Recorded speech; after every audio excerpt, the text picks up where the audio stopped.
Good evening students. कल हम लोग बायोलॉजी के लेक्चर में पढ़ रहे थे चैप्टर 1 द लिविंग वर्ल्ड। आज हम इसका लेक्चर 2 पढ़ते हैं।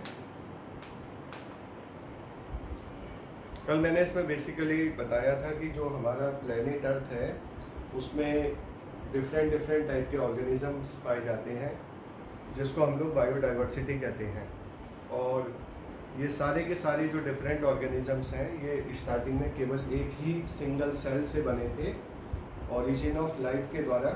फिर धीरे धीरे इनमें एवोल्यूशन होता गया और उसमें Monera, protista, plant, animals, fungi, इस तरीके से डिफरेंट टाइप के ऑर्गेनिजम्स बन गए।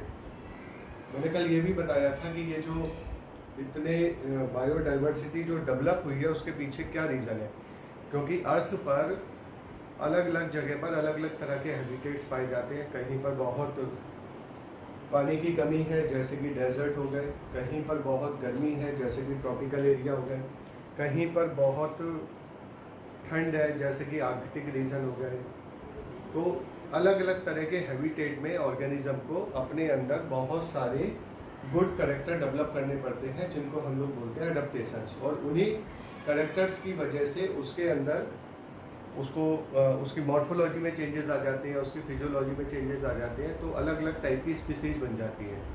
तो जितनी भी स्पीसीज पाई जाती हैं सभी के अंदर कुछ ना कुछ अडेप्टेशंस होती हैं जिसकी वजह से वो अपने हैबिटेट के अंदर सर्वाइव कर पाते हैं। कल हमने ये भी पढ़ा था कि सबसे ज़्यादा जो डाइवर्सिटी होती है वो एनिमल्स में पाई जाती है। और एनिमल्स में भी हमने बहुत सारे फाइलम पढ़े थे जैसे पॉरीफेरा, सीलेंटेटा, उसके बाद Platyhelminthes, Nemathelminthes, Annelida, Mollusca, Arthropoda, Echinodermata, Hemichordata, Chordata. और हमने पढ़ा था कि सबसे ज़्यादा जो बायोडाइवर्सिटी होती है वो आर्थ्रोपोडा के अंदर होती है। आर्थ्रोपोडा में ग्रुप है इंसेक्ट्स। 9 लाख से भी ज़्यादा टाइप की स्पीसीज जो है वो केवल इंसेक्ट्स की ही पाई जाती हैं। और इंसेक्ट्स तो हमारे आसपास बहुत ही कॉमनली पाए जाते हैं। ख़ास तौर से हम लोग जिनको बहुत इजीली नोटिस कर लेते हैं उसमें है आपके mosquitoes, house fly, butterfly, honey bee, तो आंट्स, चींटियाँ वगैरह, टर्माइट्स हो गई, दीमक हो गई जो लकड़ी में लग जाती है। तो ये सारे इंसेक्ट्स में आते हैं और सबसे ज़्यादा बायोडाइवर्सिटी जो है वो इंसेक्ट्स में ही पाई जाती है। फिर इसके बाद हमने दूसरा ग्रुप देखा था प्लांट्स का। प्लांट्स में भी हमने पढ़ा था कि लगभग इसमें भी 3 लाख से ज़्यादा, लगभग 4 लाख टाइप की स्पीसीज़ है, 4 लाख के आसपास, जिसमें हमने देखा था एल्गी, ब्रायोफाइट, टेरिडोफाइट, जिम्नोस्पर्म और एंजियोस्पर्म। उसमें भी जो सबसे ज़्यादा बायोडाइवर्सिटी थी वो थी एंजियोस्पर्म के अंदर। डाइकॉट्स और मोनोकॉट्स थे और लगभग उसमें भी 2,80,000 के आसपास स्पीसीज अभी तक पता लग चुकी है। फिर हमने फंजाई के बारे में देखा था। फंजाई में भी 4 ग्रुप होते हैं, फाइकोमाइसिटीज, एस्कोमाइसिटीज, बेसिडियोमाइसिटी और ड्यूटेरोमाइसिटीज। और इसमें भी 1 लाख से ज़्यादा डिफरेंट स्पीसीज है। फिर हमने मोनेरा और प्रोटिस्टा के बारे में पढ़ा था और मैंने बताया था इन दोनों ग्रुप्स के अंदर जो ऑर्गेनिज्म है वो यूनिसेलुलर है। मोनेरा प्रोकैरियोट्स है और प्रोटिस्टा जो है यूकैरियोट्स है। इसको हम लोग अगले चैप्टर में डिटेल में पढ़ेंगे। और इनमें भी हजारों स्पीसीज हैं। एक बहुत इंपॉर्टेंट चीज़ जो हम कल बता रहे थे कि जितनी स्पीसीज हमको पता है, करीब 18 लाख 1.8 मिलियन स्पीसीज हमको अभी तक डिस्कवर्ड है जिनके बारे में हम लोग जानते हैं। इससे 5 to 10 टाइम्स स्पीसीज और हैं जो अभी तक अलग अलग हैबिटेट में हिडन है, छुपी हुई है और उनको हम अभी तक एक्सप्लोर नहीं कर पाए हैं। तो देखा जाए तो जो बायोडाइवर्सिटी हम लोग देख रहे हैं, जितनी बायोडाइवर्सिटी हम जानते हैं उससे 5 to 10 टाइम्स बायोडाइवर्सिटी और भी है जो कि ट्रॉपिकल रेन फॉरेस्ट में या समुंदर के नीचे जो मूंगा की चट्टानें होती हैं, कोरल रीफ वगैरह उसमें पाई जाती है। तो कल हमने यही पढ़ा था कि हमारी जो प्लेनेट अर्थ है उस पर कितने डिफरेंट टाइप की लाइफ की फॉर्म्स पाई जाती हैं। उसके बाद अच्छा, आप लोग साथ ही साथ जो टॉपिक मैं पढ़ा रहा हूँ उसको एनसीईआरटी की बुक से आप लोग एक बार रीडिंग भी लगा लीजिएगा। और मैंने बताया था कि अगर आपको एनसीईआरटी की बुक नहीं मिल रही है तो आप उसको इंटरनेट से PDF फॉर्म में डाउनलोड भी कर सकते हैं। इंटरनेट पे सारी बुक्स दी हुई हैं और हम लोग भी उसको 1-2 दिन में अपने जो हमारी ऐप है बलूनी डिजिटल उस पर अवेलेबल आपको करा देंगे। तो इसमें अब हम आगे बढ़ते हैं कि लिविंग वर्सेस नॉन लिविंग।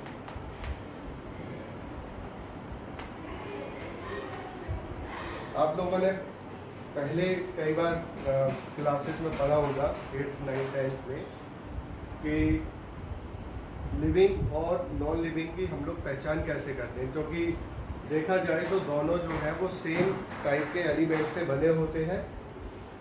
दोनों में ही जैसे carbon, hydrogen, oxygen, nitrogen, sulphur, phosphorus same elements पाए जाते हैं। तो फिर इन दोनों में डिफरेंस क्या है कि एक को हम लोग लिविंग बोल रहे हैं कि एक के अंदर जान है, सजीव है, और दूसरा जो है वो निर्जीव है, उसके अंदर कोई जान नहीं है। तो आप लोगों ने पुरानी क्लासेस में बहुत सारे ऐसे कैरेक्टर पढ़े होंगे जिनके बेसिस पे आप लिविंग और नॉन लिविंग को आइडेंटिफाई कर सकते हैं। जैसे कि आपने पढ़ा होगा लिविंग्स के अंदर ग्रोथ होती है और जनरली नॉन लिविंग के अंदर ग्रोथ नहीं पाई जाती है। लिविंग जो है वो न्यूट्रिशन लेते हैं, उनमें डाइजेशन होता है, जबकि नॉन लिविंग के अंदर इस तरह का प्रोसेस नहीं होता है। आपने पढ़ा होगा लिविंग जो है रेस्पायरेशन करते हैं, एक्सक्रीशन करते हैं,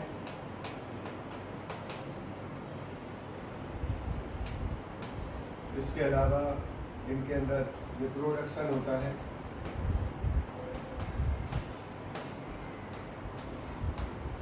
सेंसिटिविटी होती है अपने आसपास के वातावरण, अपने एनवायरनमेंट से ये स्टिमुलस को रिसीव कर सकते हैं और फिर अपना रेस्पॉन्स देते हैं। इनके अंदर मेटाबॉलिज्म होती है,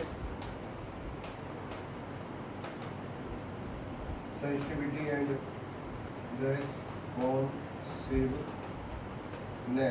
इस तरह के इनमें कैरेक्टर होते हैं। मेटाबॉलिज्म होती है और इनका सेल ऑर्गेनाइजेशन होता है।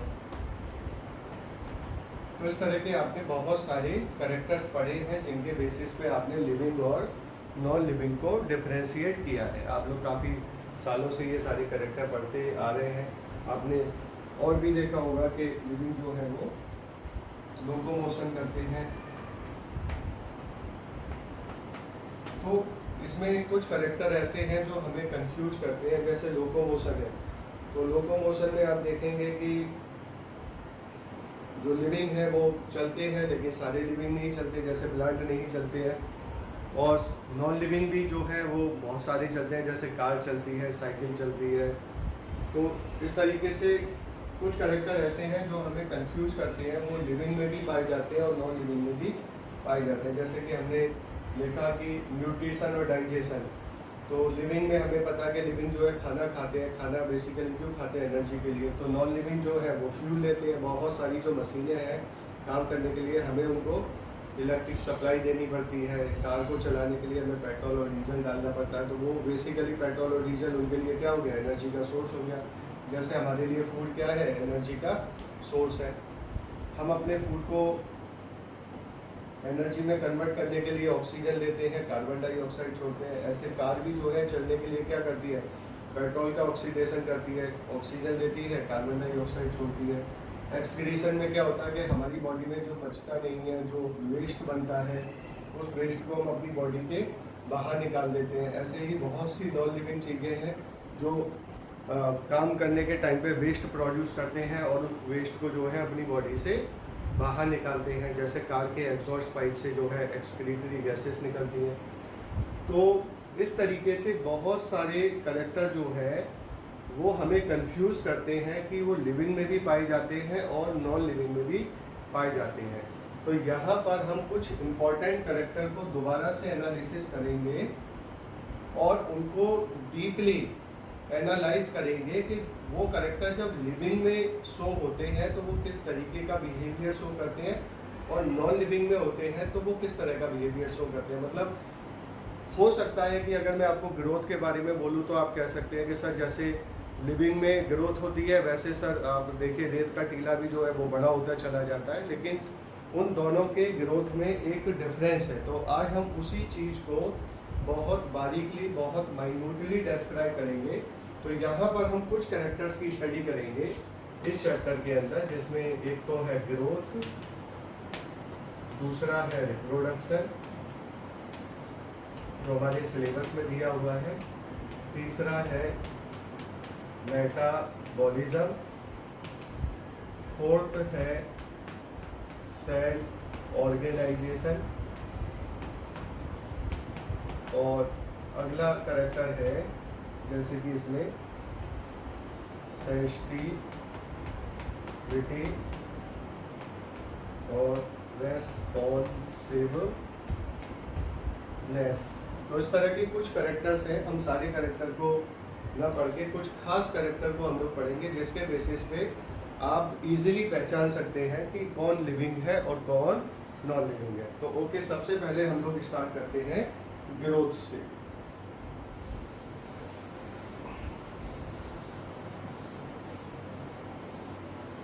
ग्रोथ के बारे में हम लोग सबसे पहले पढ़ते हैं कि ग्रोथ क्या होती है। हिंदी में इसको वृद्धि कहते हैं। क्या मतलब होता है ग्रोथ का?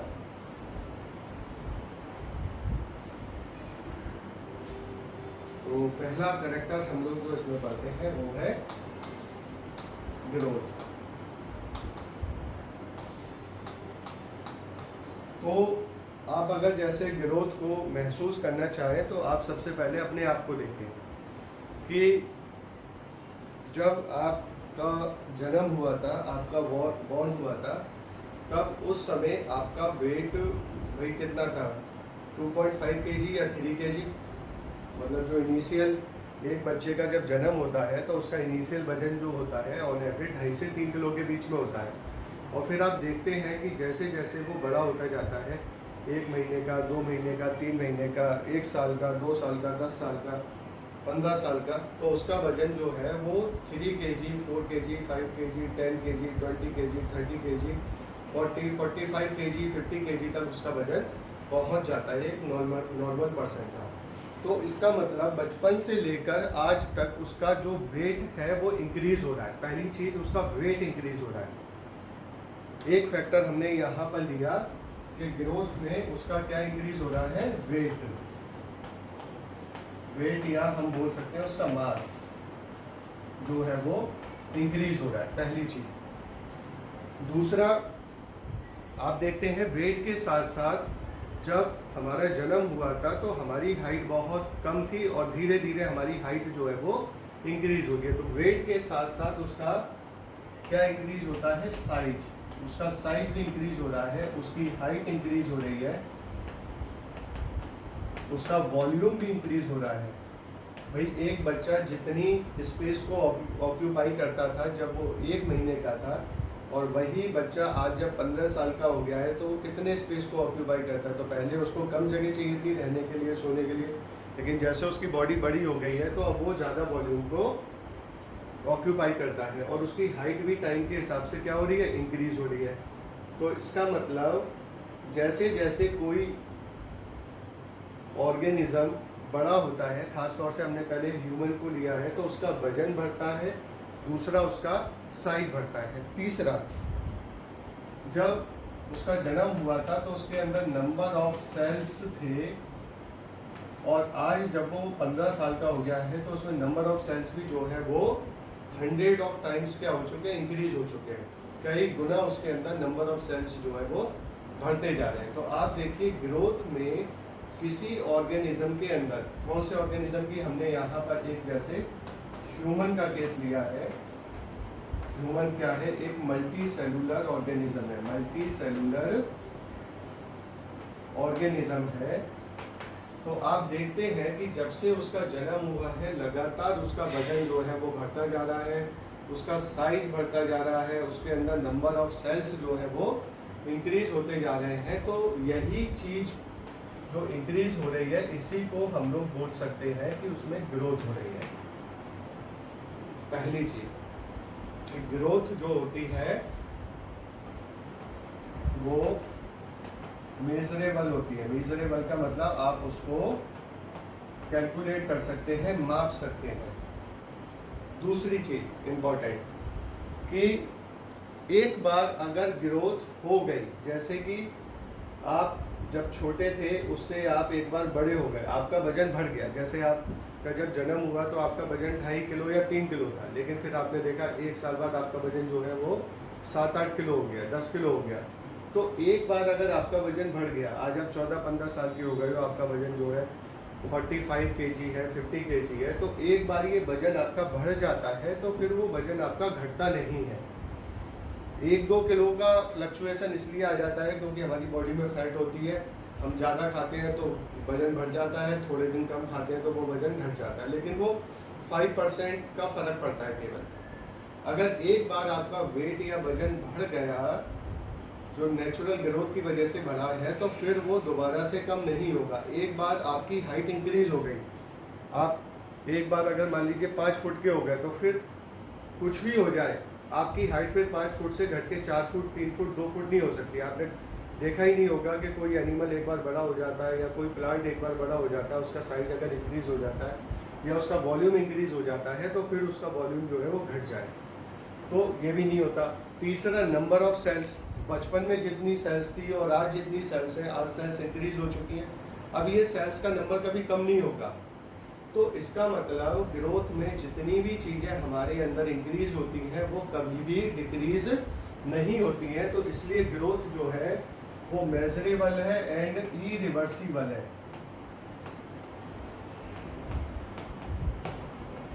ठीक है, तो मतलब एक बार अगर किसी ऑर्गेनिज्म में ग्रोथ हो जाती है तो वो वापस नहीं हो सकती है। मतलब एक बार वजन बढ़ गया तो बढ़ गया, फिर घटेगा नहीं। एक बार साइज बढ़ गया तो बढ़ गया, फिर घटेगा नहीं। एक बार नंबर ऑफ सेल्स इंक्रीज हो गई तो फिर दोबारा से डिक्रीज नहीं होगी। उसमें 1 ट्रिलियन सेल थी और 1 ट्रिलियन से वो 100 ट्रिलियन हो गई, तो वो 100 ट्रिलियन ही रहेगी। 5% सेल्स मर जाती है, कम ज़्यादा हो जाती है, उसको हम लोग नहीं मानेंगे। लेकिन ऐसा नहीं है कि वो 100 ट्रिलियन की 20 ट्रिलियन हो जाए। एक बार अगर 100 ट्रिलियन हो गई तो 100 ट्रिलियन ही रहेगी, फिर वो कम नहीं होंगी। तो ग्रोथ क्या है? ग्रोथ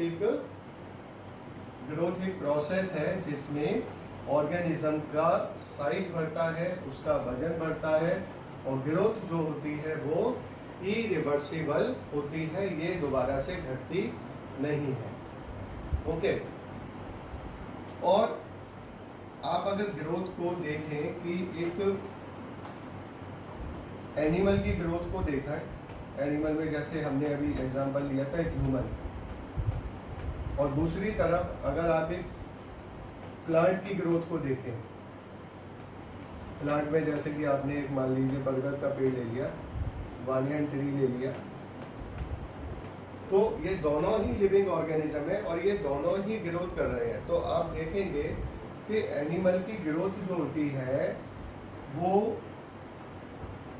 डेफिनाइट होती है। डेफिनाइट का मतलब ये हो गया कि एक बार जैसे उसमें ग्रोथ शुरू हो गई तो इसका मतलब ये नहीं है कि सारी ज़िंदगी उसमें ग्रोथ चलती रहेगी। जैसे अगर मैं मान लीजिए ह्यूमन का केस लेता हूँ, तो उसकी एज को अगर आप गौर करें तो जब उसका जन्म होता है, उस जन्म से लेकर लगभग, ये पक्का नहीं है, 22 साल तक उसकी बॉडी में ग्रोथ होती है, और उसके बाद ग्रोथ जो है वो स्टॉप हो जाती है। ठीक है, उम्र तो उसकी 100 साल के लगभग हो जाती है, लेकिन ग्रोथ जो है वो उसमें 22 साल के बाद रुक जाती है। 22 साल के बाद उसमें ग्रोथ नहीं होती। उसका वजन बढ़ सकता है। वजन इसलिए बढ़ सकता है क्योंकि उसमें मोटापा आ जाएगा। अगर वो एक्स्ट्रा खाना खाएगा तो अगर उसने ज़्यादा अपने बॉडी में फैट स्टोर कर लिया, फैट को स्टोर करने से जो वजन बढ़ता है वो ग्रोथ नहीं है, वो तो आपने अपने अंदर कोई चीज़ इकट्ठी कर ली। ग्रोथ तो तब होती है जब उसके अंदर नंबर ऑफ सेल्स इंक्रीज होती है, उसकी हाइट इंक्रीज होती है। तो 22 साल के बाद आप देखेंगे जनरली उसका वजन जो है वो नहीं बढ़ेगा अगर वो प्रॉपर न्यूट्रिशन ले रहा है, ज़्यादा खाना नहीं खा रहा है, ना उसकी हाइट बढ़ेगी। अगर किसी लड़के की या लड़की की 5.5 फुट हाइट हो गई 22 साल की उम्र तक, तो 22 साल के बाद फिर वो ये नहीं है कि वो 30 साल में 6 फुट का हो जाएगा और अगले 40 साल में वो 7 फुट का हो जाएगा। और वो ताउम्र जो है बढ़ता ही रहेगा, ऐसा नहीं होता। आप कभी भी किसी भी एनिमल को देख लीजिए, एक चींटी भी है या एक मक्खी है या एक एलिफेंट है या जिराफ है, अगर आप इनकी पॉपुलेशन को देखते हैं तो पॉपुलेशन में ऑलमोस्ट सबकी हाइट जो है वो ऑन एवरेज फिक्स रहती है। ऐसा नहीं है कि वो लगातार उनकी उम्र के साथ साथ हाइट जो है बढ़ती रहती है। एक स्टेज के बाद उनमें ग्रोथ बंद हो जाती है, उनकी हाइट का बढ़ना, उनके वॉल्यूम का बढ़ना जो होता है वो रुक जाता है। तो इंसान में अगर आप देखें तो किसी में 20 साल, किसी में 22 साल, किसी में 23 साल तक ग्रोथ होती है। उस युवावस्था के बाद में उसके बॉडी में ग्रोथ होना रुक जाता है, फिर वो केवल उस बॉडी को अपने मेंटेन करता है, उसकी रिपेयर करता रहता है, लेकिन उसमें ग्रोथ नहीं होती है। तो आप किसी भी एनिमल को ले लीजिए, आप देखिएगा कि वो एक आपके घर में सपोज जैसे आपने डॉग, आपके घर में अगर डॉग है या आपने कैट पाली हुई है, तो आप देखिएगा जब उसको लेकर आए थे, 1 महीने का डॉग लेकर आए थे तो वो बहुत छोटा था, कैट लेकर आए थे बहुत छोटा था, और आपने देखा कि फिर वो अगले कुछ सालों तक, 2-3 सालों तक, 4 सालों तक बहुत तेज़ी से उसका साइज बढ़ा। और फिर एक एज के बाद, अब हर ऑर्गेनिज्म में ये, जैसे इंसान में ये 22 साल है, अलग अलग ऑर्गेनिज्म में ये टाइम अलग अलग होता है। किसी में 5 साल तक ग्रोथ होती है फिर रुक जाती है, किसी में 10 साल तक ग्रोथ होती है फिर रुक जाती है। तो आपने देखा होगा आपके घर में जो पेट एनिमल्स हैं, उन्होंने जब आप बचपन में उनको छोटे रूप में लाए होंगे तो उन्होंने तेज़ी से ग्रोथ की होगी, और कुछ सालों के बाद उनकी ग्रोथ रुक गई।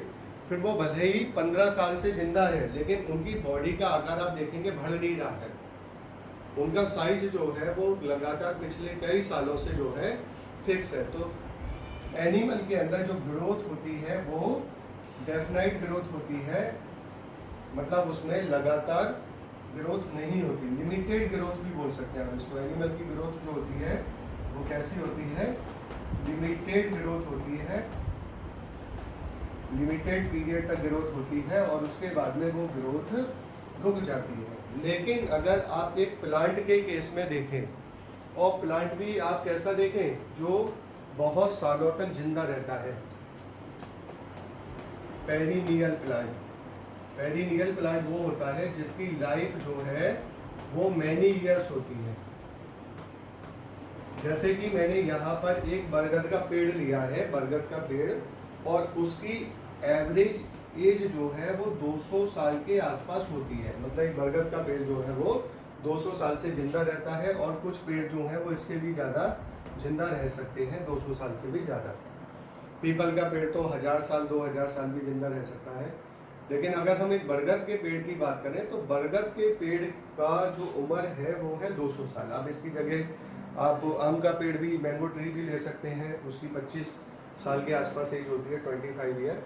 तो आपने जैसे बानियन ट्री लिया, तो आप इसमें देखेंगे कि इसकी जो ग्रोथ है, इसकी ग्रोथ इनडेफिनिट है, इनडेफिनाइट है, मतलब इसमें लगातार ग्रोथ होती रहेगी, या हम इसको बोल सकते हैं अनलिमिटेड ग्रोथ होती है। ये अपनी सारी जिंदगी भरते रहते हैं, इनमें ग्रोथ कभी भी रुकती नहीं है। एक ट्री है जिसका मैं नाम लेना चाहूंगा यहाँ पे, द ग्रेट वानियन ट्री। ये कोलकाता के अंदर इंडियन बॉटेनिकल गार्डन है, इंडियन बॉटेनिकल गार्डन है शिवपुर में, वहां पर ये पेड़ लगा हुआ है। और ये पेड़ जब से लगाया गया है तब से लगातार ये फैलता जा रहा है, और आज ये लगभग ऑक्यूपाई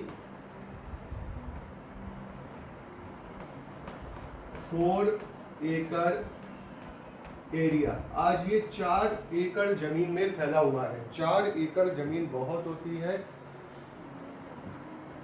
मतलब आप इतनी बड़ी जमीन मान लीजिए कि पूरी की पूरी कॉलोनी इसके अंदर, मतलब 200 घरों की एक पूरी की पूरी कॉलोनी बस सकती है। उस 4 एकड़ जमीन में केवल एक ही बरगद का पेड़ लगा हुआ है, उसकी कैनोपी इतनी फैली हुई है जो 4 एकड़ जमीन के बराबर है। और जब से ये पेड़ लगाया गया है तब से ये लगातार फैलता ही जा रहा है। इसमें हर साल नई नई रूट्स निकलती हैं, नई ब्रांचेस निकलती हैं, नई लीफ निकलती है और इसकी ग्रोथ अभी तक रुकी नहीं है। तो आप कभी भी किसी पेरिनियल प्लांट को आप देख लीजिए कि उसमें ग्रोथ जो है उसकी सारी जिंदगी चलती रहती है। उसके पुराने हिस्से जो ओल्ड हो जाते हैं, जो पत्ते सूख जाते हैं, जो रूट्स उनकी पुरानी हो जाती हैं, वो काम करना बंद कर देती हैं, प्लांट से टूट के कभी कभी अलग भी हो जाती हैं और उनकी जगह वो नए नए ऑर्गन्स को लगातार निकालते रहते हैं।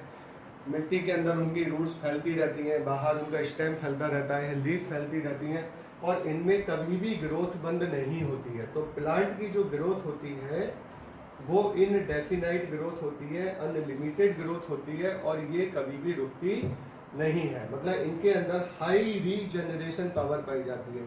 ये अपने आप को लगातार लगातार डेवलप करते रहते हैं, अपने आकार को बढ़ाते रहते हैं। तो आप देख सकते हैं लिविंग में दो तरीके की ग्रोथ होती है।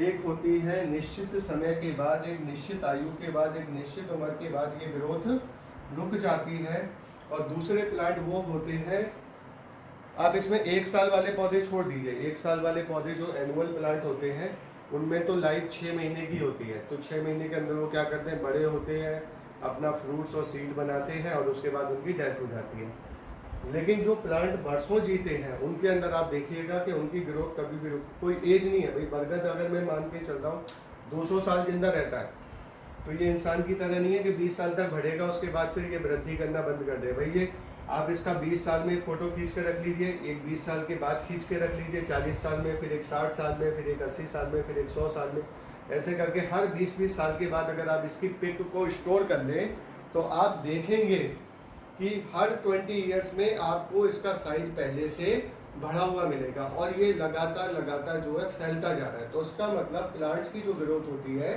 वो इनडेफिनाइट या अनलिमिटेड होती है और एनिमल्स की जो ग्रोथ होती है वो डेफिनाइट या लिमिटेड ग्रोथ होती है। ये बहुत बड़ा डिफरेंस है दोनों के बीच में।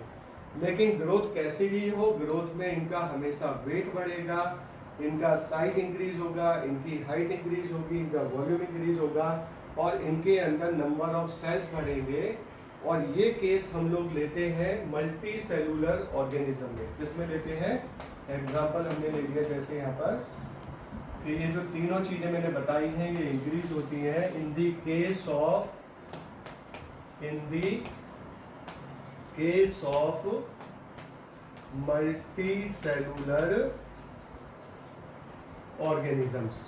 और मल्टी सेलुलर ऑर्गेनिजम्स में कौन कौन से ऑर्गेनिजम्स आते हैं? 3 तरह के किंगडम आते हैं। पहला किंगडम है प्लांट्स, सारे प्लांट्स इसके अंदर आते हैं। दूसरा है एनिमल्स और तीसरा है फंजाई। तो इन तीनों किंगडम के जो ऑर्गेनिज्म हैं इनको हम लोग मल्टी सेलुलर ऑर्गेनिज्म कहते हैं, क्योंकि इनकी बॉडी जो है वो सिंगल सेल से नहीं बनी होती है, उसमें बहुत सारी सेल्स होती है। तो इसलिए जब भी इनमें ग्रोथ होती है तो नंबर ऑफ सेल बढ़ती है। नंबर ऑफ सेल जब इंक्रीज होंगी तो इनकी हाइट भी बढ़ेगी, इनका वॉल्यूम भी बढ़ेगा और इनका वजन भी बढ़ेगा। ठीक है। इसके बाद हम लोग देखते हैं यूनिसेलुलर ऑर्गेनिज्म में ग्रोथ कैसे होती है। यूनिसेलुलर ऑर्गेनिज्म में ग्रोथ कैसे होती है? देखिए यूनिसेलुलर ऑर्गेनिज्म जो है वो 2 किंगडम्स में रखे गए हैं, मोनेरा और प्रोटिस्टा। एक के अंदर आते हैं बैक्टीरिया और दूसरे के अंदर आते हैं प्रोटोजोआ टाइप के ऑर्गेनिज्म। तो यहाँ पर हम लोग देखते हैं कि इन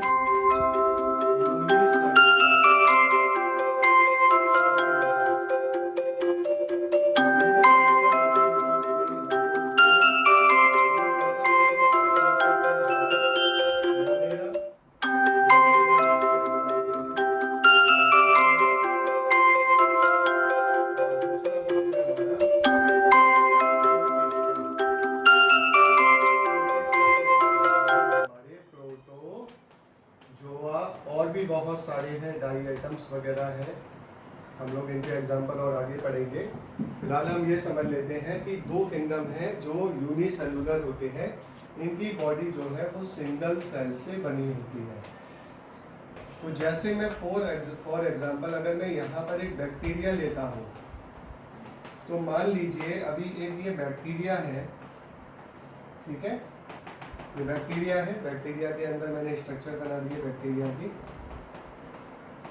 तो बैक्टीरिया एक बेसिकली एक सिंगल सेल है, सिंगल सेल है, ओके। तो आप इसमें देखेंगे कि इस बैक्टीरिया के अंदर ऊपर तो इसका कवर होता है cell wall plus plasma membrane, और इसके अंदर जो लिक्विड भरा हुआ है उसका नाम है साइटोप्लाज्म, और बीच में होता है इसका डीएनए। तो ये बैक्टीरिया बहुत सिंपल होता है, सिंगल सेल का बना होता है और बहुत ही छोटा होता है, माइक्रोन साइज का होता है। मान लीजिए इसका साइज हमने यहाँ पे लिया है 3 माइक्रोन, ये 3 माइक्रोन साइज का है, आंखों से भी दिखाई नहीं देता, इसलिए इसको देखने के लिए हमें माइक्रोस्कोप की ज़रूरत होती है। तो आप देखिए कि ये बैक्टीरिया भाई ज़्यादा से ज़्यादा अगर ग्रोथ करेगा तो थोड़ा सा अपना साइज इम्प्रूव कर लेगा, बस इसने अपना साइज थोड़ा सा इम्प्रूव कर लिया, क्योंकि जब ये डिवीज़न के बाद बनते हैं तो थोड़ा सा ये अपनी मदर सेल से हल्के से छोटे होते हैं, तो इन्होंने थोड़ा सा साइज अपना इंक्रीज कर लिया। अब ये अगर फर्दर ग्रोथ करना चाहे तो जैसे अभी हमने देखा था ना मल्टी सेलुलर ऑर्गेनिज्म में, कि उसकी हाइट भी बढ़ गई, उसका वजन भी बढ़ गया, उसमें नंबर ऑफ सेल्स भी बढ़ गए, तो उसमें नंबर ऑफ सेल्स नहीं बढ़ सकते, क्योंकि अगर इसमें एक सेल के 2 सेल हो गए तो ये मल्टी सेलुलर हो जाएगा। तो ये जो ग्रोथ करता है, यहाँ पर इसका ग्रोथ करने का जो तरीका है वो है सेल डिवीज़न। मतलब इसने ग्रोथ करी तो अपनी एक सेल से 2 सेल बना दी इसने, ऐसे करके देखिए, इसने 2 सेल बना दी, एक सेल से 2 सेल बन गई, ठीक है। यहाँ पर इसने 2 सेल्स बना दी। अब एक कंफ्यूजन हमारे दिमाग में आ गया कि ये तो एक बैक्टीरिया था, ठीक है, और कैसा था ये, यूनिसेलुलर, और अब इसने एक सेल से 2 सेल बना दी, तो क्या हम इसको एक बैक्टीरिया माने या इसको 2 बैक्टीरिया माने। पहली चीज कि इन दोनों सेल्स में आपस में कोई कनेक्शन नहीं है, ये दूसरे से बिल्कुल अलग है, तो ये एक दूसरे से सेपरेट है, सेपरेट फ्रॉम ईच अदर। इसका मतलब ये एक बैक्टीरिया की 2 सेल नहीं है, क्योंकि बैक्टीरिया यूनिसेलुलर होता है तो उसमें एक ही सेल होती है। यहाँ पर ये 2 अलग अलग बैक्टीरिया हैं, ये 2 सेल्स हैं, तो इसका मतलब ये क्या है, 2 बैक्टीरिया है, 2 बैक्टीरिया है। इसका मतलब इनमें जब ग्रोथ होती है तो नंबर ऑफ सेल बढ़ती है, क्या बढ़ती है इनमें, नंबर ऑफ सेल्स इंक्रीज होती है, नंबर ऑफ सेल इंक्रीज होती है। उसी को हम लोग बोल सकते हैं सिमिलर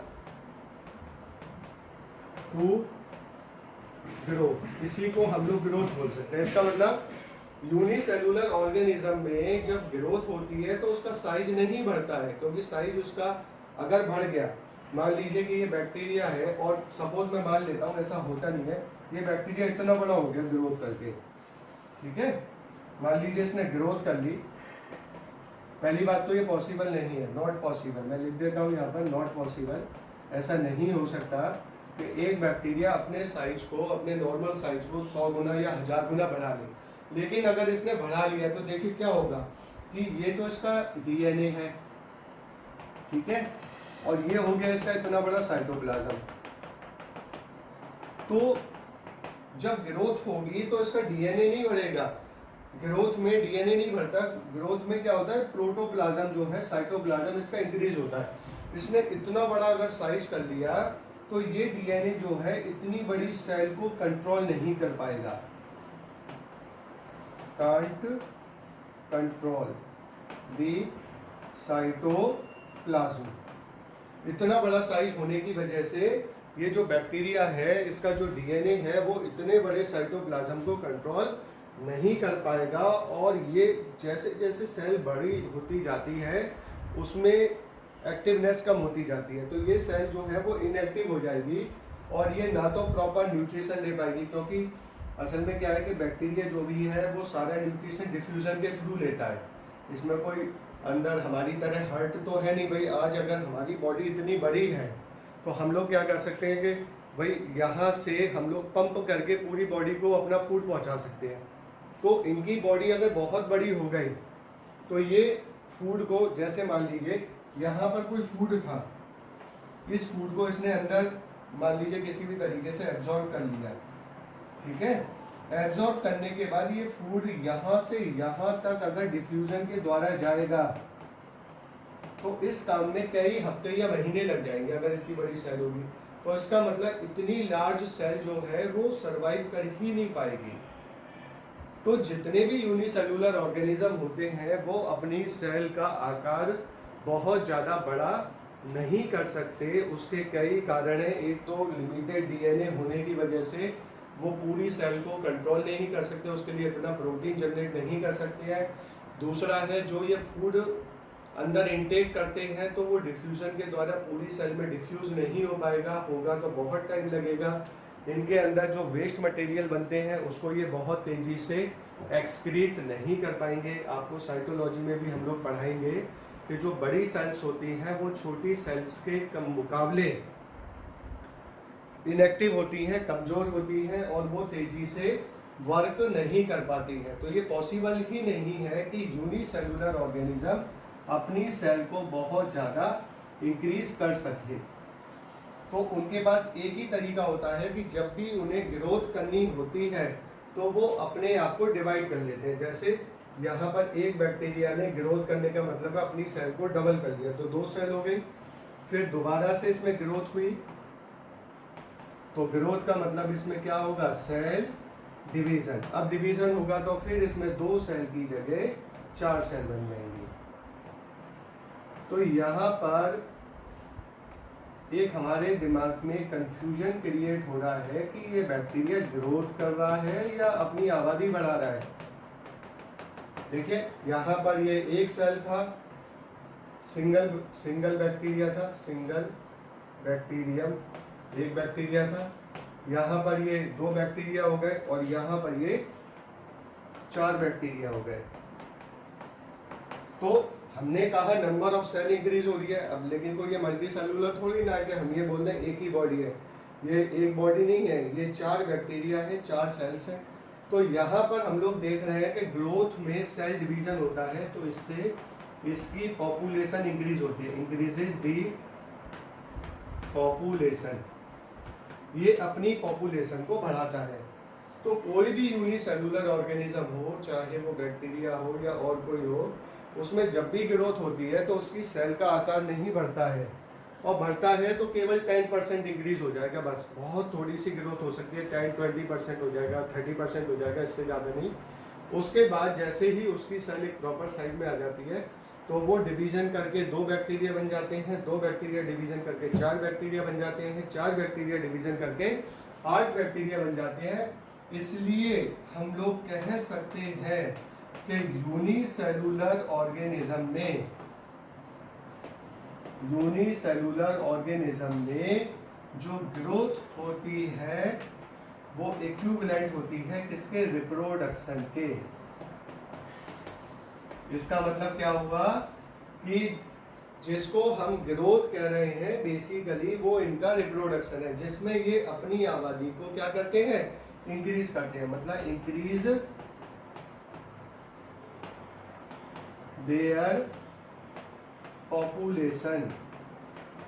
तो यूनिसेलुलर ऑर्गेनिज्म में ग्रोथ का मतलब रिप्रोडक्शन है, रिप्रोडक्शन का मतलब ग्रोथ है। यहाँ पे ग्रोथ का मतलब आकार को बढ़ाना नहीं है, केवल अपनी आबादी को बढ़ाना है। तो हम लोग क्या बोलेंगे, अगर जैसे मान लीजिए आपने बैक्टीरिया को देखा कि बैक्टीरिया में ग्रोथ हो रही है तो क्या बढ़ रहा है, उसमें सेल्स का नंबर बढ़ रहा है।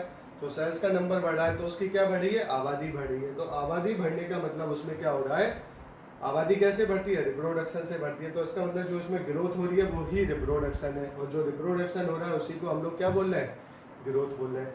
तो ये चीज़ हमें याद रखनी है कि ग्रोथ हम लोग जो प्रॉपरली शरीर के आकार में वृद्धि होती है, बॉडी के साइज में वृद्धि होती है, हाइट में वृद्धि होती है, वो मल्टी सेलुलर ऑर्गेनिज्म में तो प्रॉपरली दिखाई देती है, लेकिन यूनिसेलुलर ऑर्गेनिज्म में उससे नंबर ऑफ सेल इंक्रीज हो जाते हैं। ग्रोथ को हम लोग लैब में देख सकते हैं। बैक्टीरिया की ग्रोथ को कैसे देख सकते हैं, इसका एक तरीका है। जैसे कि मान लीजिए हम एक बैक्टीरिया को कल्चर करते हैं, कल्चर होता है आर्टिफिशियली लैब के अंदर किया जाता है। देखिए कैसे करेंगे कल्चर। मान लीजिए हमने बैक्टीरियल कल्चर किया इन लेबोरेटरी, लैब के अंदर करते हैं हम लोग। तो यहाँ पर कल्चर करने के लिए हमारे पास में लैब में एक प्लेट होती है। इस प्लेट को, कांच की प्लेट को हम लोग बोलते हैं पेट्री डिश। एक कांच की प्लेट होती है और उस कांच की प्लेट में हम लोग बैक्टीरिया के लिए खाने पीने का सामान रख देते हैं। वो हमारी तरह दाल रोटी चावल नहीं खाता है, इसके लिए इसमें एक न्यूट्रिएंट मीडियम रखा जाता है। न्यूट्रिएंट मीडियम का मतलब ये है कि इसके अंदर हमने एक सॉलिड सॉल्यूशन भर दिया है। सॉलिड सॉल्यूशन मतलब वो सेमी सॉलिड टाइप का होता है, जिसके अंदर हमने उसको खाने के लिए सारी चीज़ें, जैसे उसमें कार्बन की शुगर हमने डाल दी है जिससे उसको एनर्जी मिलेगी, अमीनो एसिड हमने डाल दिए हैं उसके अंदर जिससे कि वो प्रोटीन बना सकता है, विटामिन वगैरह डाल दिए हैं। वो सारी चीज़ें हमने इसके अंदर डाल दी हैं जिससे कि उसको अपने ग्रोथ करने के लिए प्रॉपर न्यूट्रिशन मिलता रहे। और हमने इसमें एक सिंगल बैक्टीरिया रख दिया, एक हमने इसमें सिंगल बैक्टीरिया रख दिया। अब हम इस प्लेट को इंक्यूबेट कर देते हैं। इंक्यूबेट का मतलब होता है, क्योंकि ये काम हम लोग लैब के अंदर कर रहे हैं, तो इस प्लेट को एक मशीन होती है बड़ी सी फ्रिज टाइप की जिसको इंक्यूबेटर कहते हैं, उसमें हम इसको kept under the suitable conditions, हम इसको सुटेबल कंडीशन में रख देते हैं। मतलब एक इसको ऐसे टेम्परेचर पर रख दिया जाता है जिसपे ये आसानी से मल्टीप्लाई कर सके। और हम कुछ दिन बाद जब इसको प्लेट को निकाल के देखते हैं, आफ्टर सम डेज, तो हमें जहाँ पर हमने एक बैक्टीरिया रखा था वहाँ पर हमें एक इस तरह की स्ट्रक्चर दिखाई देती है। इसको हम लोग बोलते हैं बैक्टीरियल कॉलोनी। तो यहाँ पर आपने जो सिंगल बैक्टीरिया रखा, अब हुआ क्या होगा कि बैक्टीरिया जो है वो बहुत तेजी से डिवीजन करता है। इसमें 20 मिनट्स के अंदर एक डिवीजन हो जाता है। 20 मिनट्स में ये सिंगल डिवीजन कर लेता है। तो हर 20 मिनट के बाद बैक्टीरिया जो है वो दुगने हो जाते हैं। जैसे एक बैक्टीरिया रखा तो 20 मिनट बाद कितने हो गए, 2, उसके अगले 20 मिनट बाद कितने हो गए, 4, उसके 20 मिनट बाद कितने हो गए, ये 8। तो ऐसे करके जब हम इसको कुछ दिन के बाद निकालते हैं तो ये बैक्टीरिया जो है करोड़ों करोड़ बैक्टीरिया बन जाते हैं। और ये सारे के सारे एक कॉलोनी के रूप में यहाँ पर दिखाई देते हैं, क्योंकि सिंगल बैक्टीरिया तो वैसे भी हम लोग माइक्रोस्कोप से देख पाते हैं, लेकिन ये कॉलोनी इतनी बड़ी होती है कि हम इसको नेकेड आई से भी, बिना माइक्रोस्कोप के भी देख सकते हैं। तो हम इस कॉलोनी के साइज को मेजर कर सकते हैं, साइज ऑफ कॉलोनी। तो एक रिलेटिव तरीके में मतलब हम ये तो नहीं बता सकते कि इस बैक्टीरिया में कितनी ग्रोथ हुई है, लेकिन हम ये बता सकते हैं कि हमने एक बैक्टीरिया लिया और मान लीजिए उसको हमने 7 डेज के बाद निकाला, तो 7 डेज के बाद जो उसकी कॉलोनी बनी है उसका डायामीटर 1.2 सेंटीमीटर है। इसका मतलब इस बैक्टीरिया ने 7 दिन बाद इसकी कॉलोनी जो है उसका आकार कितना हो गया, 1.2 सेंटीमीटर। लेकिन इसके अंदर नंबर ऑफ सेल्स कितनी है इसको गिनना इम्पॉसिबल है, क्योंकि ये बहुत सारी अरबों सेल्स होती हैं। तो यहाँ पर इसने ग्रोथ तो की है, इसमें इसकी बॉडी नहीं बढ़ी है, बल्कि इस के अंदर जिसको हम कॉलोनी कह रहे हैं उसके अंदर करोड़ों करोड़ सेल्स बन गई हैं। उन करोड़ों करोड़ सेल्स को हम काउंट नहीं कर सकते, तो उसका हमने साइज निकाल लिया। तो हम लोग क्या कह सकते हैं कि बैक्टीरिया ने जो है 7 दिन के अंदर जो कॉलोनी बनाई है उस कॉलोनी में कितनी ग्रोथ हुई है, 1.2 सेंटीमीटर की। तो इस तरीके से हम लोग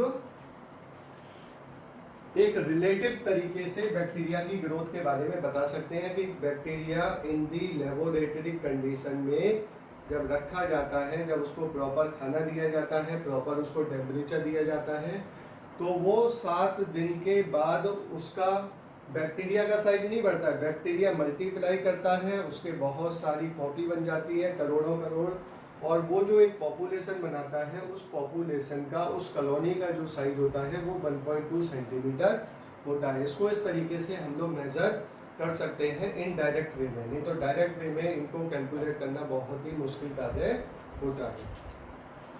तो इस तरीके से आपने देखा कि जो लिविंग्स होते हैं उनमें ग्रोथ को हम आसानी से मेजर कर सकते हैं in the terms of number of cell, in terms of height, weight, उसका सरफेस एरिया इंक्रीज हो गया, उसका वॉल्यूम इंक्रीज हो गया।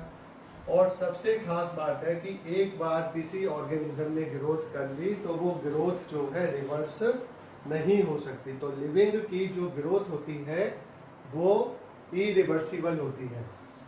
तो यहाँ पर हम एक बात लिख सकते हैं, in living growth is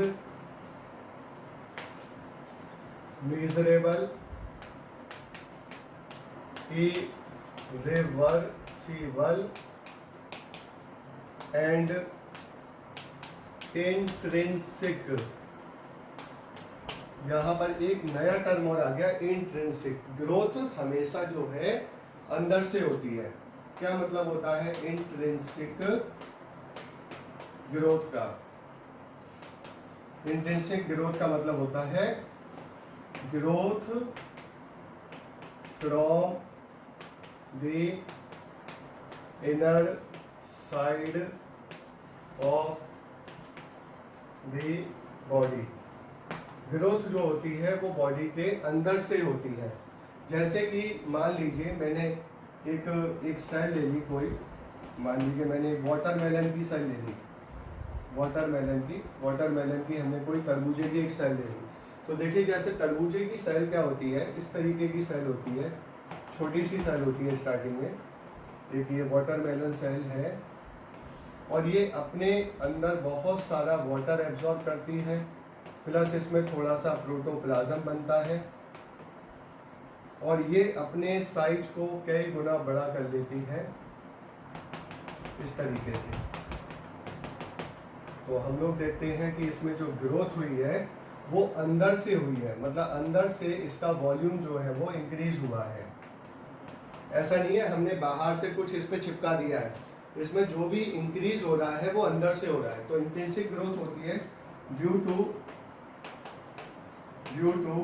accumulation of protoplasm. Cell के अंदर जितना भी लिविंग मटेरियल होता है उसको हम लोग बोलते हैं प्रोटोप्लाज्म। तो जो ग्रोथ होती है वो बेसिकली ग्रोथ क्यों होती है? क्योंकि कोई भी सेल के अंदर का प्रोटोप्लाज्म क्या होता है, इंक्रीज हो जाता है। तो दो तरीके हैं, एक तो सेल ने अपने प्रोटोप्लाज्म को इंक्रीज करके अपने साइज को क्या कर लिया, इंक्रीज कर लिया। दूसरा तरीका क्या है, इसने अपने आप को डिवाइड करके दो सेल बना ली। तो दो सेल भी तो तभी बनेंगी जब इसके अंदर नया प्रोटोप्लाज्म बनेगा। इसने अपने प्रोटोप्लाज्म को डबल कर लिया, डबल दी प्रोटोप्लाज्म, तो उससे क्या हुआ, इससे दो सेल बन गए। तो इसका मतलब अगर आप लिविंग की ग्रोथ को कभी भी ऑब्जर्व करेंगे तो लिविंग में जो ग्रोथ होती है वो बॉडी के अंदर से होती है। आप अपने बारे में ही देखिए, जो हमारे अंदर या आपके अंदर ग्रोथ हो रही है वो कहाँ से हो रही है? इंटरनल ग्रोथ ही तो हो रही है। ऐसा थोड़ी ना हमने अपने हाथ में आगे कुछ नया जोड़ के इस हाथ को लंबा कर लिया। आपका हाथ अंदर से ही तो लंबा हो रहा है, अंदर से ही फूल रहा है। आप एक खेत में गन्ने को देख लीजिए, शुरुआत में गन्ना इतना पतला होता है, जैसे जैसे उसके अंदर नई सेल्स बनती जाती है, उसमें रस भरता जाता है, उसके अंदर शुगर इकट्ठी होती है, तो गन्ने का जो डायामीटर है वो ऐसे इंक्रीज हो जाता है, इतना मोटा गन्ना बन जाता है।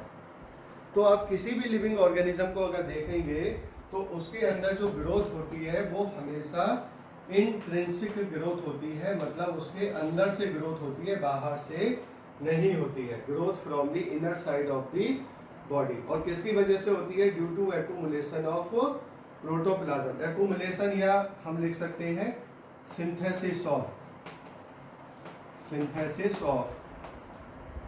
प्रोटोप्लाज्म, या इसकी जगह हम लोग सिंथेसिस ऑफ लिख सकते हैं या एक्यूमुलेशन लिख सकते हैं, क्योंकि ये प्रोटोप्लाज्म कहीं बाहर से नहीं आ रहा है सेल के अंदर, सेल इसको खुद अंदर ही सिंथेसिस करके बना रही है, अपने प्रोटीन से डेवलप कर रही है। तो जितने भी लिविंग के अंदर ग्रोथ है वो सेल के अंदर से होती है, बॉडी के अंदर से होती है। इसलिए यहाँ पर हमने एक पॉइंट देखा है कि ग्रोथ कैसी होती है, इंट्रिंसिक। अब इसमें सवाल आता है, इन नॉन लिविंग्स, क्या नॉन लिविंग के अंदर भी ग्रोथ होती है? तो इसका एक एग्जांपल हम लोग ले सकते हैं, सैंड ड्यून्स। आप देखिए रेगिस्तान के अंदर जो रेत के टीले होते हैं, जैसे ये रेत का टीला है, सैंड का एक टीला है, आप देखेंगे कि वो टीले कभी कभी ऐसे बड़े हो जाते हैं, ऐसे करके। ये देखिए सैंड ड्यून्स जो है वो इंक्रीज हो गया, मतलब इसमें क्या हो गई, ग्रोथ हो गई। ठीक है, एक और आप देख सकते हैं, दूसरा example, crystal formation. Crystal formation, crystal formation कैसे होता है? जैसे कि मान लीजिए आपने एक बीकर लिया, उस बीकर में आपने हाइपर कंसंट्रेट शुगर सॉल्यूशन भर दिया, मतलब आपने इसमें एक चीनी का बिलियन या चीनी का सॉल्यूशन भर दिया, घोल भर दिया, और वो इतनी ज़्यादा उसके अंदर चीनी घुली हुई है कि अब उसमें और एक्स्ट्रा चीनी जो है वो नहीं घुल सकती है। आपने मतलब जैसे एक बीकर लिया, बीकर में आपने 100 ग्राम पानी लिया, उसमें 1 चम्मच चीनी डाली, उसको डिज़ोल्व किया, घुल गई, फिर 1 और चम्मच डाली, डिज़ोल्व किया, घुल गई। आप ऐसे करके उसमें चीनी मिलाते रहे, और फिर आपने देखा कि एक समय के बाद जो है शुगर उसमें डिज़ोल्व होना बंद हो जाती है और वो नीचे पैंदी में बैठने लगती है। तो आपने कंसनट्रेट या हाइपर कंसनट्रेट शुगर सॉल्यूशन बना लिया, और एक इसमें धागे की मदद से आपने एक क्रिस्टल लटका दिया, मान लीजिए शुगर का क्रिस्टल लटका दिया। शुगर का क्रिस्टल एक धागे में बांध के, ये एक थ्रेड है, एक धागे में बांध के लटका दिया, तो आप देखेंगे कि कुछ समय के बाद ये क्रिस्टल जो है इस तरीके से अपने साइज को थोड़ा सा बड़ा कर लेता है। तो हम लोग क्या देख रहे हैं कि नॉन लिविंग भी ग्रोथ करते हुए हमें दिखाई दे रहा है। जैसे रेत के टीले हैं, राजस्थान में आप जाएंगे और वहाँ आप कहीं पर बैठ के ऑब्जर्व करें और आप टीले को देखें, 1 दिन 2 दिन 3 दिन 4 दिन, तो आप देखेंगे कुछ टीलों का साइज जो है वो इंक्रीज हो जाता है। या आप ये एक्सपेरिमेंट घर में भी कर सकते हैं। अब सवाल ये है कि ग्रोथ तो ये भी शो कर रहे हैं और ग्रोथ लिविंग भी शो कर रहे हैं, तो फिर डिफरेंस क्या है दोनों में? डिफरेंस है यहाँ पर जो रेत के टीलों में ग्रोथ हो रही है वो बेसिकली ऊपर से इसके ऊपर सैंड का डिपोजिशन हो रहा है। इसमें क्या हो रहा है? डिपोजिशन ऑफ सैंड, मतलब इस पे जो ऊपर से रेत आके गिर रही है उस रेत की वजह से टीले का साइज जो है वो इंक्रीज हो रहा है। ऐसे ही ये जो क्रिस्टल आपने लगाया है, इस क्रिस्टल का भी जो साइज बढ़ा है वो इसलिए बढ़ा है क्योंकि जो आपने यहाँ सॉल्यूशन लिया था उस सॉल्यूशन के अंदर जो शुगर होती है वो शुगर इस क्रिस्टल के ऊपर डिपॉजिट हो जाती है। तो सबसे इंपॉर्टेंट चीज कि नॉन लिविंग के अंदर जो ग्रोथ हो रही है वो अंदर से नहीं हो रही है। ऐसा नहीं हो रहा है कि सैंड ड्यून जो है वो नीचे से बड़ा हो रहा है, उसमें अंदर से मटेरियल निकल के आ रहे हैं, ऐसा नहीं है। उसमें जो मटेरियल आ रहे हैं वो ऊपर से उसके ऊपर ऐसे करके चिपक जाते हैं। तो इसका मतलब नॉन लिविंग में जो ग्रोथ होती है वो ग्रोथ कैसी होती है? एक्सट्रिंसिक। यहाँ पर लिविंग की ग्रोथ थी इंट्रिंसिक, मतलब ग्रोथ जो थी वो इंटरनल हो रही थी। यहाँ पर ग्रोथ जो है वो एक्सट्रिंसिक हो रही है। एक्सट्रिंसिक का मतलब उसमें डिपोजिशन ऑफ मटेरियल हो रहा है, ऊपर से चीजें जो है बढ़ाई जा रही है, तभी उसके आकार में वृद्धि हो रही है। मतलब ग्रोथ जो होती है वो कैसी होती है? एक्सटर्नल होती है। दूसरी चीज कि जो सैंड्यूस एक बार बढ़ गया तो इसका मतलब ये नहीं है कि सैंड्यूस इतना ही बड़ा रहेगा। आपने देखा फिर ये वापस इस तरीके से छोटे होने भी शुरू हो गए। और ये छोटे क्यों हो गए? क्योंकि इसके ऊपर जो सैंड थी वो हवा चलने से क्या हो गई? रिमूव हो गई। तो इसका मतलब नॉन लिविंग के अंदर कोई चीज अगर अपने आकार में वृद्धि कर लेती है, अपने अंदर अगर ग्रोथ कर लेती है, तो दोबारा से वो अपने साइज को छोटा भी कर सकती है। तो इसका मतलब नॉन लिविंग की जो ग्रोथ होती है उसको हम लोग बोल सकते हैं रिवर्सिबल ग्रोथ। कैसी बोलते हैं? Reversible growth. इसी तरीके से अगर आप इस क्रिस्टल को यहां से निकाल कर वाटर के अंदर डाल देंगे तो ये क्रिस्टल जो है फिर धीरे धीरे वाटर में डिसॉल्व होने लगेगा और इसका साइज क्या होगा? छोटा हो जाएगा।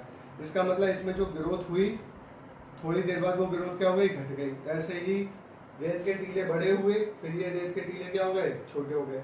इन पे सैंड जमा होती है तो इनका आकार बढ़ने लगता है, जब इनकी सैंड उड़ जाती है तो इनका आकार क्या होता है? घटने लगता है। तो इसलिए हम लोग कह सकते हैं कि नॉन लिविंग में ग्रोथ तो होती है लेकिन वो ग्रोथ परमानेंट नहीं होती है। दूसरा, वो ग्रोथ अंदर कोई प्रोटोप्लाज्म बनने से नहीं होती है, उसके बाहर मटेरियल डिपॉजिट हो जाते हैं, उससे ग्रोथ होती है। तो देखा जाए तो लिविंग और नॉन लिविंग की ग्रोथ में डिफरेंस है। तो इसलिए हम लोग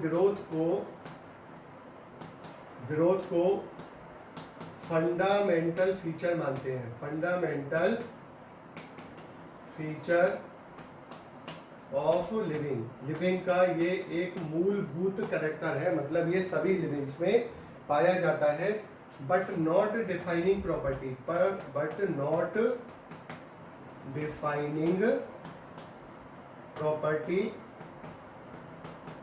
ऑफ लिविंग। लेकिन ये लिविंग को डिफाइन करने वाली प्रॉपर्टी नहीं है।